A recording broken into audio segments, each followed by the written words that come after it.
महाराष्ट्रात काही दिवसांवरच निवडणूक येऊन ठेपली आहे। न्यूज चॅनल्स, रस्ते, चहाच्या टपऱ्या, व्हॉट्सअप ग्रुप, सोशल मीडिया सगळीकडे फक्त निवडणुकीचीच सध्या चर्चा आहे। काही महिन्यांपूर्वी देशात महत्त्वाच्या अशा लोकसभा निवडणुका पार पडल्या। भारतातील निवडणूक हा जगभरात चर्चेचा विषय असतो। निवडणुकीत मतदान करून जनता आपल्या आवडीच्या पक्षाला किंवा उमेदवाराला मतदान करून निवडून आणते।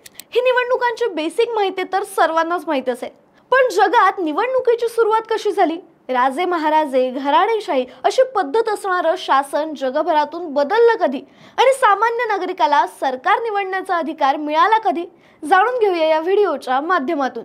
नमस्कार, तुम्ही पाहताय रंजक गोष्टी जाणून घेण्याची तुमच्या हक्काची जागा म्हणजे आपलं गाजावाजा।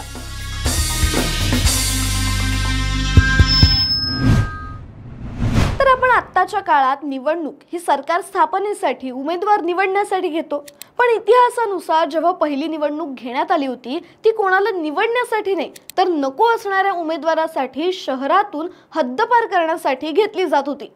प्राचीन ग्रीसच्या लोकांनी म्हणजे साधारण 2500 वर्षांआधी ग्रीसमध्ये लोकशाहीचा पहिला प्रकार लागू केला होता। तेव्हा ग्रीक लोक नकारात्मक निवडणूक आयोजित करत असत। फक्त जमीनदार पुरुष हे राजकीय नेत्यांना किंवा उमेदवाराविरुद्ध मतदान करत असत। ज्या उमेदवारांना सर्वाधिक मतं मिळत असत त्यांना निर्वासित केलं जात असे, म्हणजे 10 वर्षांसाठी देशातून हद्दपार केलं जात असे। आता जसं आपण ईव्हीएम वर बटन दाबून मतदान करतो किंवा त्याआधी जसं बॅलेट पेपरवर मतं देत होतो तसं तेव्हा मतदान केलं जात नव्हतं। आपल्या नावडत्या उमेदवाराला वोट देण्यासाठी तुटलेल्या भांड्याच्या तुकड्यांवर त्या उमेदवाराचं नाव लिहिलं जायचं। या तुकड्याला ओस्ट्राका म्हणत असत। या शब्दापासूनच ओस्ट्रासाइज हा शब्द निर्माण झाला, ज्याचा मराठी अर्थ बहिष्कृत करणे असा होतो। जर कोणत्याही उमेदवाराला 6000हून अधिक मतं मिळाली तर त्याला 10 वर्षांसाठी हद्दपार केलं जायचं। हा इलेक्शनचा प्रकार असला तरी याला ऑस्ट्रासिझम म्हटलं जायचं, ज्यामध्ये वोट देण्याचा अधिकार फक्त जमीनदार पुरुषांना होता। महिलांना, गुलाम कामगारांना आणि परकीय नागरिकांना या ऑस्ट्रासिझम निवडणुकीत स्थान नव्हतं।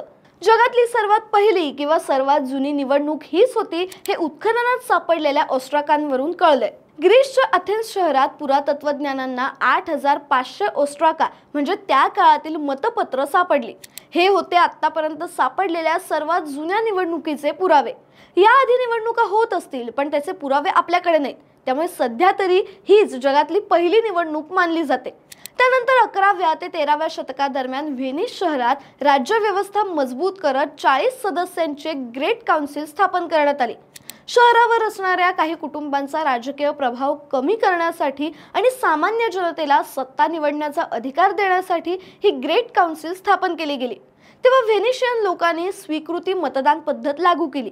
या प्रकारच्या निवडणुकीत मतदार प्रत्येक उमेदवारासाठी एक मत देत असत। ज्याला लोक नावडत असत त्याला एकही मत मिळत नसे आणि फायनली विजेता तो ठरायचा ज्याला सर्वाधिक मतं मिळालेली असायची।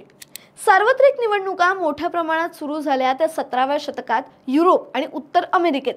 सुरुवातीला फक्त 21 वर्षांवरील गौरवर्णीय पुरुषांना मतदानाचा हक्क होता। 1860च्या उत्तरार्धात गृहयुद्धानंतर अमेरिकेच्या संविधानात दुरुस्ती करण्यात आली, ज्यामुळे गुलामगिरी बेकायदेशीर ठरवण्यात आली आणि गुलामांना नागरी हक्क व मताधिकार देण्यात आला। परंतु असंख्य निर्बंधांमुळे 1960च्या मतदान हक्क कायद्यापर्यंत अनेक कृष्णवर्णीयांना मतदान करण्यापासून रोखलं गेलं। काही देशांमध्ये महिलांना मतदानाचा अधिकार उशिराच मिळाला। 1928 मध्ये ब्रिटनमध्ये महिलांना मतदानाचा अधिकार मिळाला। यानंतर 1944 मध्ये फ्रान्समध्ये, 1949 मध्ये बेल्जियममध्ये आणि 1971 मध्ये स्वित्झर्लंडमध्ये महिलांना मतदानाचा अधिकार मिळाला। भारतात मात्र पहिल्याच सार्वत्रिक निवडणुकांमध्ये महिलांना मतदानाचा अधिकार देण्यात आला होता।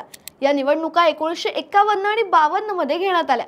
लोकशाही असलेल्या प्रत्येक देशात नागरिकांना देण्यात येणाऱ्या अधिकारांपैकी मतदानाचा अधिकार हा सर्वात श्रेष्ठ अधिकार मानला जातो। त्यामुळे जगातील 33 देशांनी मतदान अनिवार्य केलंय। काही देशांमध्ये तर मतदान न करणाऱ्या नागरिकांकडून मतदानाचा अधिकार काढून घेण्यात येतो, तर काही देशांमध्ये जे मतदान करण्यासाठी बाहेर पडत नाहीत त्यांचे पासपोर्ट जप्त केले जातात। या 33 देशांमधील 19 देश असे आहेत जिथे मतदान केलं नाही तर शिक्षा सुद्धा देण्यात येते। यामध्ये Australia, Argentina, Belgium, Brazil, Chile, Cyprus, काँगो, इक्वेडोर, फिजी, पेरू, सिंगापूर, तुर्की, उरुग्वे आणि स्वित्झर्लंड यांचा समावेश आहे। यामध्ये अधिक देशांची निवडणूक प्रक्रिया ही भारतासारखीच आहे. मंडळी, आता काही दिवसातच तुमच्यावर सुद्धा ही जबाबदारी आहे, तेव्हा ती चुकवू नका आणि उज्ज्वल भविष्यासाठी मतदान नक्की करा. अशाच इंटरेस्टिंग गोष्टी जाणून घेण्यासाठी गाजावाजाला लाईक, शेअर, फॉलो आणि सबस्क्राईब करायला विसरू नका.